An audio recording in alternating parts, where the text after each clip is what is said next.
Hello student, welcome back to my YouTube channel Arihant lecture guys. आज के इस video में हम पढ़ेंगे आपको 24 फरवरी को आने वाला हिंदी का बिल्कुल वायरल पेपर। और इस पेपर को आप देख रहे थे तो आपका बोर्ड एग्जाम में 70 नंबर पक्का। आपने यूट्यूब पे तो बहुत सारे वीडियो देखे होंगे, बट ये जो वीडियो है ना, ये बिल्कुल 100% वायरल पेपर है। 800 डीबी का, 801 डीबी का, ठीक है। और ये पेपर आपके बोर्ड एग्जाम में आएगा। प्यारे बच्चों, अगर आपको 10th का बोर्ड एग्जाम देना है और उसमें 98% लाना है तो आपने एक सही वीडियो पे क्लिक किया, क्योंकि इतना परसेंट लाने से आपको कोई नहीं रोक सकता।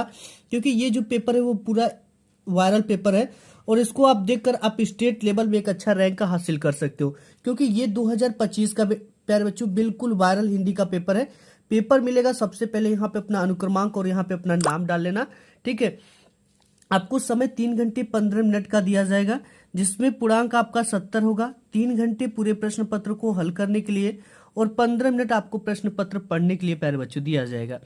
इस पूरे पेपर को स्टार्ट करने से पहले यहाँ पे निर्देश दे दिया है। इस निर्देश को हम पढ़ लेते हैं कि प्रारंभ के 15 मिनट परीक्षार्थियों को प्रश्न पत्र पढ़ने के लिए निर्धारित होता है। एंड प्रश्न पत्र 2 खंड अ तथा खंड ब में विभाजित है। प्यारे बच्चों, खंड अ और खंड ब आपको इसमें देखने को मिलेगा।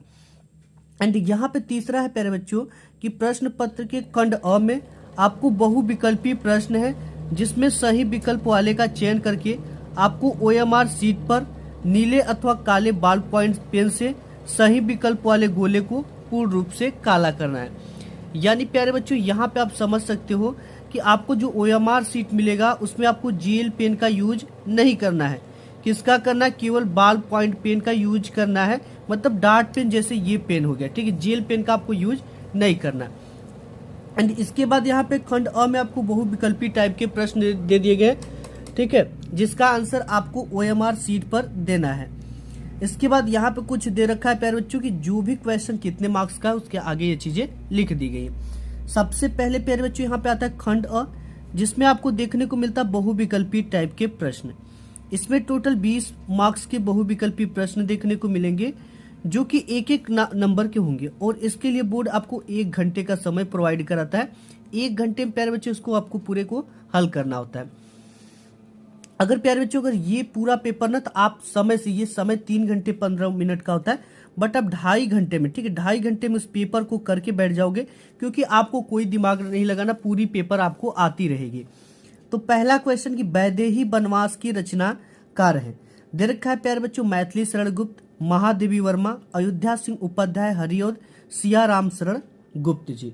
तो इसमें प्यारे बच्चों आपका क्या सही होगा? अयोध्या सिंह उपाध्याय जो हरिऔध है, ये वैदेही वनवास की क्या है? रचनाकार है। तो ऑप्शन नंबर आपका क्या करेक्ट हो गया? सी वाला। दूसरा क्वेश्चन है प्यारे बच्चों यहाँ पे प्रयोगवाद के कवि हैं।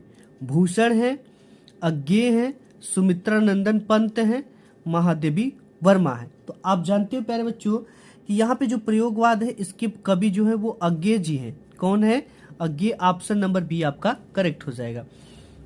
एंड तीसरा नंबर क्वेश्चन यहाँ पे भाव विलास की रचनाकार हैं। यहाँ पे देखा भाव विलास की रचनाकार में देव, बिहारी, चिंतामणि, मतीराम। तो प्यारे बच्चों ये जो है ना, ये भाव विलास की रचनाकार आपके देव हैं। ऑप्शन नंबर ए आपका करेक्ट हो जाएगा। चौथा नंबर क्वेश्चन आपका यहाँ पे कि छत्रसाल दशक किनकी रचना है, ठीक है। रचना यहाँ पे पूछ रखा है, पद्माकर की है, बिहारी की है, भूषण की है, मतीराम की है। तो इसका करेक्ट आंसर आपका प्यारे बच्चों भूषण हो जाएगा। ऑप्शन नंबर सी करेक्ट हो जाएगा। इसके बाद यहाँ पे 5वां नंबर क्वेश्चन है कला और बूढ़ा चांद की रचनाकार कौन है? जयशंकर प्रसाद, गिरजा कुमार माथुर, सुभद्रा कुमारी चौहान, सुमित्रा नंदन पंत। ये जो आपका 5वां है, ये सुमित्रा नंदन पंत जी का काफी प्रसिद्ध रचना है कला और बूढ़ा चांद, ठीक है। इसको आप तैयार कर लेना। 6वां क्वेश्चन आपका है कि नीड़ का निर्माण किस विधा की रचना है, ठीक है। नीड़ का निर्माण, फिर नेह का आह्वान, फिर ये हरिवंश राय बच्चन जी का रचना है, जो कि अमिताभ बच्चन जी के पिता थे। अब यहाँ पे पूछ रखा है कि यह रचना की विधा क्या है, ठीक है। जीवनी है कि आत्मकथा है कि रेखा चित्र है कि एकांकी है? तो यहाँ पे ये क्या है? आत्मकथा है। ऑप्शन नंबर बी आपका करेक्ट हो जाएगा। एंड प्यारे बच्चों यहाँ पे 7वां नंबर क्वेश्चन की ओर अगर हम देखें तो दे रखा है कि निम्नलिखित में से शुक्ल युग के लेखक हैं मोहन राकेश जी हैं, अमृत राय हैं, श्याम सुंदर दास है कि कमलेश्वर हैं। तो ये प्यारे बच्चों श्याम सुंदर दास जी हैं जो ये हैं, ये शुक्ल युग के लेखक है। ऑप्शन नंबर सी आपका करेक्ट हो जाएगा। नेक्स्ट देखते हैं नेक्स्ट प्यारे बच्चों यहाँ पे 8वां नंबर क्वेश्चन है, निम्नलिखित कथनों में से कौन सा कथन सही है, आपको उसको पहचान कर लिखना है। शशांक के रचनाकार आचार्य रामचंद्र शुक्ल हैं, आकाशदीप कहानी के लेखक राम कुमार वर्मा है, भारतेंदु हरिश्चंद्र आलोचना साहित्य के जनक माने जाते हैं, क्या भूलूं क्या याद करूं निबंध के लेखक जयशंकर प्रसाद जी हैं। तो यहाँ पे आपको शशांक की जो रचनाकार है, ये शशांक, ये आचार्य रामचंद्र शुक्ल जी लिखे हैं। ठीक है, तो ये पहला वाला ये ऑप्शन आपका करेक्ट होगा, बाकी कोई ऑप्शन करेक्ट नहीं है। इसके बाद यहाँ पे आता है परीक्षा गुरु किस विधा की रचना है। ठीक है, आत्मकथा है, एकांकी है, उपन्यास है कि रेखा चित्र है। ठीक है, तो बहुत सारे लोग जानते हैं परीक्षा गुरु क्या है, प्रथम उपन्यास है, तो ऑप्शन नंबर सी आपका करेक्ट हो जाएगा। एंड इसके बाद 10वां क्वेश्चन है कि बाणभट्ट की आत्मकथा के रचनाकार हैं, बाणभट्ट के आत्मकथा की रचनाकार हैं जयशंकर प्रसाद, हजारी प्रसाद द्विवेदी, रांघे राघव, धर्मवीर भारती। तो यहाँ पे जो करेक्ट आंसर होगा वो रांघे राघव होगा, ऑप्शन नंबर सी आपका करेक्ट हो जाएगा। 11 नंबर क्वेश्चन है, रस के कितने अंग होते हैं, 5 होते हैं, 4 होते हैं, 3 होते हैं, इनमें से कोई नहीं। ठीक है, तो देखो यहाँ पे जो रस होता है, रस के 4 अंग होते हैं, अंग की बात कर रहे हैं। ठीक, रस तो बहुत होते हैं बट उसके अंग जो हैं वो 4 हैं। इसके बाद यहाँ पे 12 नंबर क्वेश्चन है कि पायो जी मैं तो राम रतन धन पायो, पंक्ति में कौन सा अलंकार है। ठीक है, एक गाना भी आया था, एक फिल्म भी आया था कि पायो जी मैं तो राम रतन धन पायो। उपमा अलंकार है, रूपक अलंकार है, उत्प्रेक्षा अलंकार है, यमक अलंकार है। तो यहाँ पे ना आपका होगा रूपक अलंकार। जहां उपमेय में उपमान की संभावना व्यक्त किया जाए वहां पे रूपक अलंकार होता है। जैसे यहाँ पे राम रतन धन पायो, मतलब उनकी भक्ति को बता रही कि मैं एक उनकी राम रूपी धन को पा गया हूं। तो यहाँ पे क्या है, उपमेय में उपमान की संभावना व्यक्त की जा रही है, उपमेय में उपमान है, तो यहाँ पे रूपक अलंकार होगा। यहाँ पे 13 नंबर क्वेश्चन है प्यारे बच्चों, सोरठा के पहले चरण में कितनी मात्राएं होती है। पहले चरण की बात कर दिया। ठीक है, 13 होती है, 12 होती है, 11 होती है कि 16 होती है। तो इसकी जो पहले चरण होती है उसमें 11 मात्राएं होती है। ठीक है, तो ऑप्शन नंबर आपका सी करेक्ट हो जाएगा। एंड यहाँ पे 14 नंबर क्वेश्चन है प्यारे बच्चों कि निर्दय शब्द में प्रयुक्त उपसर्ग है। ठीक है, दय है, नी है, निर है कि निर है। तो यहाँ पे आपका जो करेक्ट आंसर हो जाएगा वो निर होगा। क्या होगा, निर। ठीक है, क्योंकि इसका अगर आप संधि विच्छेद करोगे तो निर्धन दई। ठीक है, दय से बना हुआ शब्द है। अगर यहाँ पे अगर हम उपकार लिख दें, उपकार, ठीक, तो इसका उपसर्ग क्या होगा, उप होगा। अगर यहाँ पे अधिकार हम लिख दें तो इसका उपसर्ग क्या होगा, अधि, मतलब आगे का 1 से 2 शब्द जो होता है वही आपका क्या मान लिया जाता है, उपसर्ग।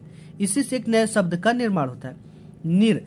अब यहाँ पे गलती आप क्या करोगे, निर यहाँ पर भी दिया है और निर यहाँ पर भी दिया है, तो आपको ये लगेगा कि भाई यहाँ पे निर आधा र है, इसलिए यहाँ पे हलंत लगाकर ये करेक्ट हो जाएगा। बट इसकी मात्रा को देखो कि कहाँ से है, आगे से है, तब ये वाला आपका करेक्ट हो जाएगा। ठीक है, एग्जाम में थोड़ी थोड़ी ट्रिक लगानी पड़ेगी आपको। 15 नंबर क्वेश्चन है, नीलगाय में कौन सा समास है, कर्मधारय समास, द्वंद्व समास, द्विगु समास, बहुब्रीहि समास। तो यहाँ पे आपका हो जाएगा कर्मधारय समास, नीला गाय। ठीक है, नीलगाय में कौन सा समास है, कर्मधारय समास, ऑप्शन नंबर ए आपका करेक्ट हो जाएगा। यहाँ पे 16 नंबर क्वेश्चन है, खेत का तत्सम रूप है। देखो जो खेत वगैरह हम लोग हिंदी बोलते हैं ना, ये संस्कृत का बिगड़ा हुआ शब्द है। तो खेत का अब यहाँ पे देखो क्या क्या आ सकता है, भूमि, जमीन, क्षेत्र, पृथ्वी।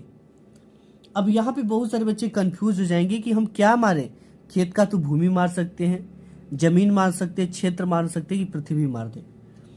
तो देखो आपको अगर इसको पता हो तो आप याद करो कि क्या सही हो सकता है इसमें। ठीक है, और इसमें 16 में आपका जो करेक्ट आंसर होगा वो क्षेत्र होगा। खेत का तत्सम मतलब खेत का क्षेत्र, भूमि तो सब है, पूरी भूमि है, पूरा हमारा पृथ्वी भूमि है, जमीन तो पूरा है, पृथ्वी तो पूरी पृथ्वी, तो ये क्षेत्र होगा। ठीक है, खेत को फील्ड कहते हैं और ये एरिया हो जाएगा क्षेत्र। 17 नंबर क्वेश्चन है, युष्मद शब्द का पंचमी विभक्ति बहुवचन का रूप होगा। आपको हमारे चैनल पे जाना है, ठीक है, या तो यूट्यूब पे सर्च करना है विभक्ति पहचानने की ट्रिक अरिहंत लेक्चर। ये चीज अगर आप सर्च करोगे तो 3 शब्दों की ट्रिक 3 मिनट की मिल जाएगी आपको। उससे कोई भी विभक्ति वचन आ जाए आप इंस्टेंटली आंख बंद करके उसे मार दोगे, क्योंकि ये ट्रिक की वीडियो है। सर्च कर लेना विभक्ति पहचानने की ट्रिक अरिहंत लेक्चरर। अब यहाँ पे है युष्माकम, युष्मासु, युष्मत, त्वत।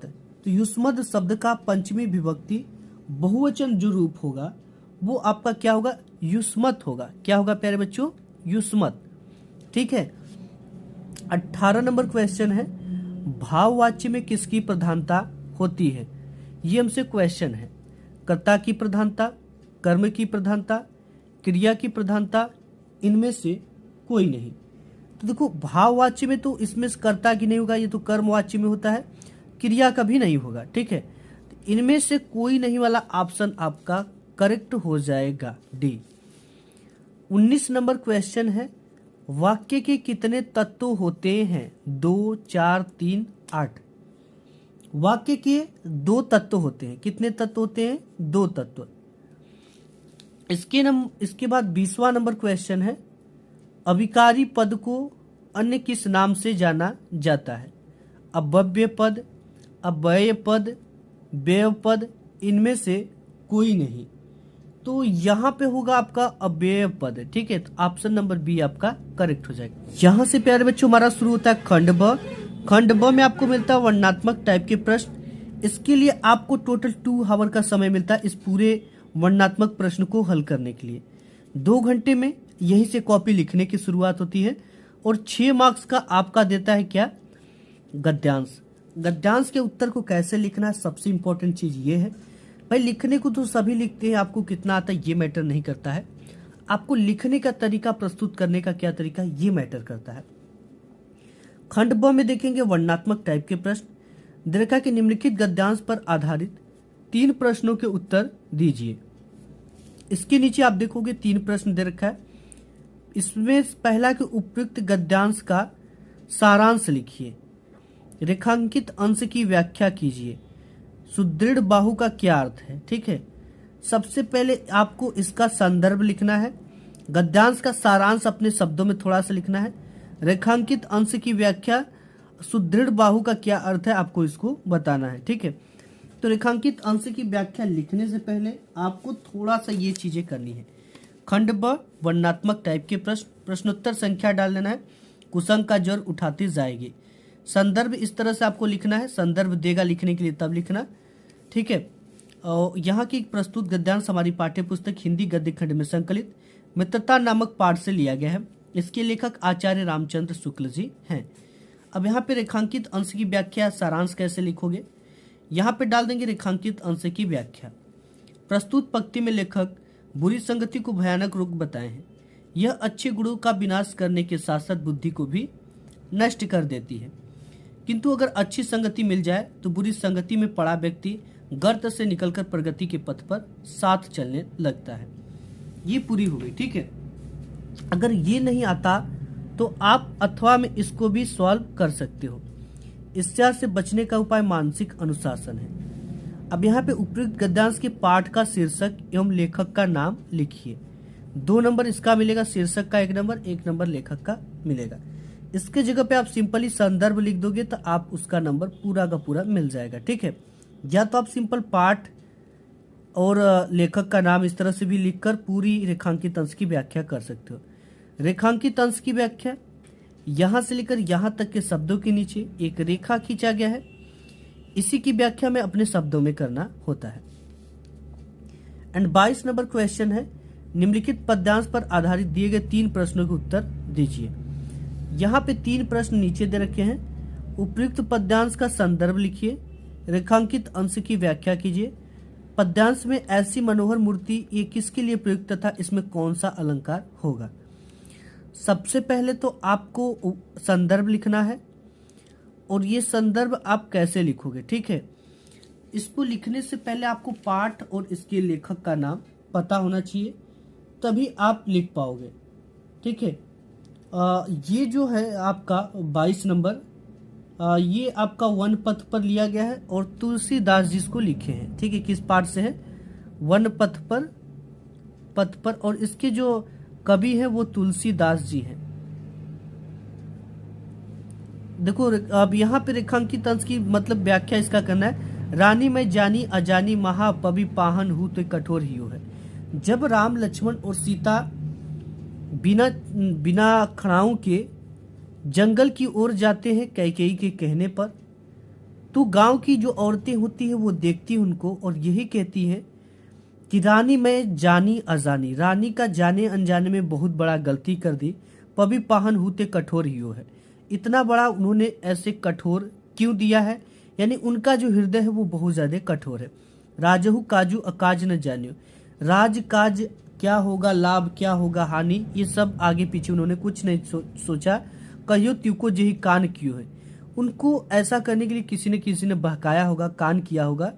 ऐसी मनोहर मूर्ति ये बिछुड़े कैसे प्रीतम लोग जियो।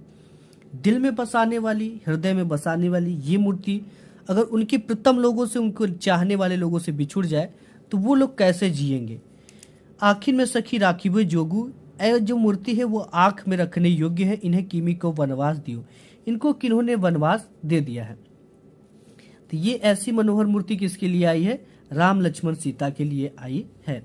अगर ये नहीं जाते तो आप इसको भी कर सकते हो। चढ़ चेतक पर तलवार उठाकर रखता था भूतल पानी को, राणा प्रताप सर काट काट करता था सफल जवानी को। ये वीर रस का एग्जाम्पल भी है। और यहाँ पे उपयुक्त पद्यांश का कवि एवं शीर्षक का आपको नाम लिखना है। तो यहाँ पे जो आपका कवि और शीर्षक होगा वो क्या हो जाएगा आपका, कि आपकी है लिए गए हैं हल्दी घाटी पर, श्याम नारायण पांडे द्वारा लिखित है, ठीक है। हल्दी घाटी पर श्याम नारायण पांडे द्वारा लिखित है, तो आप इसको तैयार कर लेना। नेक्स्ट देख लेते हैं। नेक्स्ट आपका 23 नंबर क्वेश्चन है कि निम्नलिखित संस्कृत गद्यावतरणों में से किसी एक अवतरण का संदर्भ सहित हिंदी में अनुवाद कीजिए। 2 नंबर आपको संदर्भ लिखने का एंड 3 नंबर हिंदी में अनुवाद करने का, टोटल 5 नंबर यहाँ से हमें लाना है। अब यहाँ पे पहला क्वेश्चन है, ऐसा नगरी भारतीय संस्कृति संस्कृत भाषाया केंद्रम स्थलम अस्ति। यह नगरी भारतीय संस्कृत और संस्कृत भाषा का केंद्र स्थल है। इसको कैसे लिखना, आंसर शीट पे इंपॉर्टेंट ये है। प्रश्नोत्तर संख्या 23 संस्कृत गद्य कर रहे हैं। ऐसा नगरी डैश डैश कारितः, शुरू के 1-2 अक्षर और लास्ट के 1 से 2 अक्षर लेंगे। संदर्भ लिखेंगे, प्रस्तुत गद्यांश हमारी पाठ्य पुस्तक हिंदी के संस्कृत खंड में संकलित वाराणसी नामक पाठ से लिया गया है, ठीक है।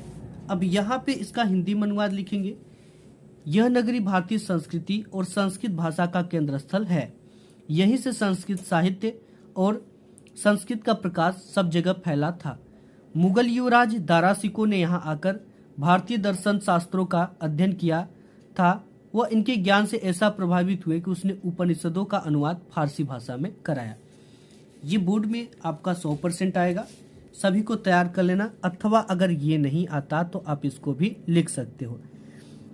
विश्वस्य श्रेष्ठा ईश्वर एक इति भारतीय संस्कृति मूलम, मतलब विश्व के कल्याण करने वाला ईश्वर केवल एक है, ये भारतीय संस्कृति का मूल है। विभिन्न धर्मानिबलीन विविध नामाभि एक ईश्वर भजनते, विभिन्न लोगों के लोग, साम्राज्य के लोग, समुदाय के लोग अलग अलग भाषा में वो एक ही ईश्वर की प्रार्थना करते हैं। अग्नि, कोई अग्नि के रूप में, कोई इंद्र के रूप में, कोई कृष्ण के रूप में, कोई करीम के रूप में, कोई राम के रूप में, कोई रहीम के रूप में, कोई जीन, बुद्ध, ख्रिस्त इत्यादि नामनी एकस्य एवं परमात्मा संति। ये सभी नाम एक ही लोग का है और एक ही परमात्मा का है। तम एवं ईश्वर जना गुरु इत्यादि मन्यते, इन्हीं को लोग गुरु अपना मानते हैं। अतः सर्वेसाम मता नाम संभाव समनाच अस्माकर संस्कृत सभी लोग समान रहे, संभाव रहे, समानता रहे, ये हमारे संस्कृति का संदेश है, ठीक है। तो यहाँ पे आपका ये जो पाठ से लिया गया है वो किस पाठ से लिया गया है, ये भारतीय संस्कृति पाठ से लिया गया है, ठीक है। तो इसको आप तैयार कर लेना।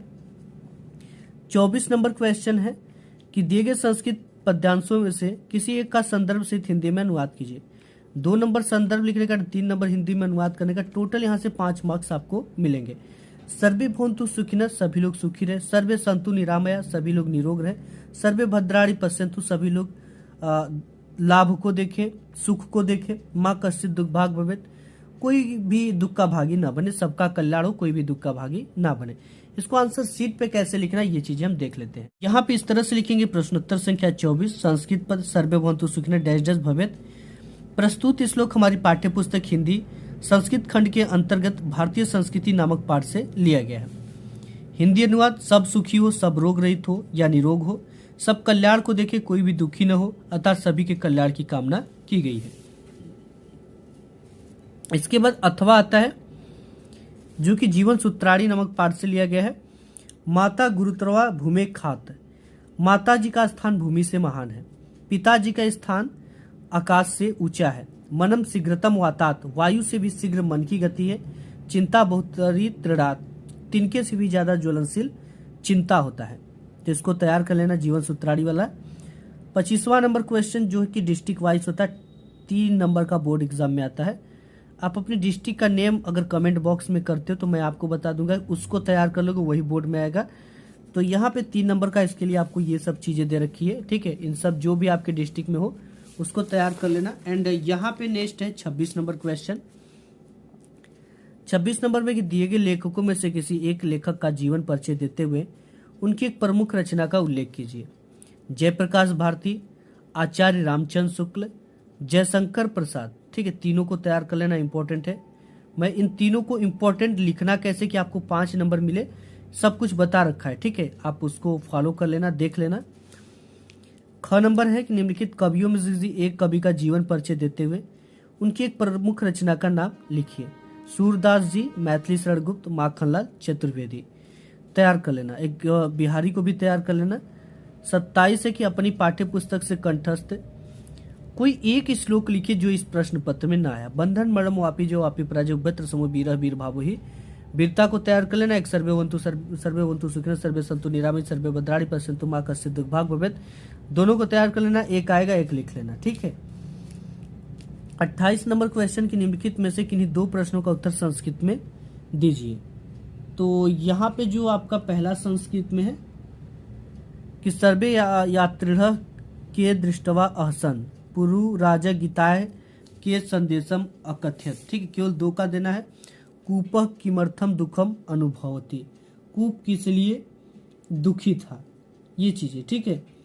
तो यहाँ पे कूप निरंतरा नीच अस्ति अतः स दुखम अनुभवति, ये हो जाएगा। रिपु क्या वर्धते, रिपु उपेक्षाय वर्धते, ये वाला इसका आंसर हो जाएगा। 29 नंबर क्वेश्चन है कि निम्नलिखित में से किसी एक विषय पर निबंध लिखिए। ये 7 मार्क्स का बोर्ड एग्जाम में आएगा। विज्ञान वरदान या अभिशाप, नारी सशक्तिकरण, पर्यावरण प्रदूषण समस्या और समाधान, छात्र और अनुशासन, इन सभी को तैयार कर लेना। 30 नंबर क्वेश्चन की बीमारी पर अपने स्कूल के प्रधानाचार्य को एक प्रार्थना पत्र लिखिए।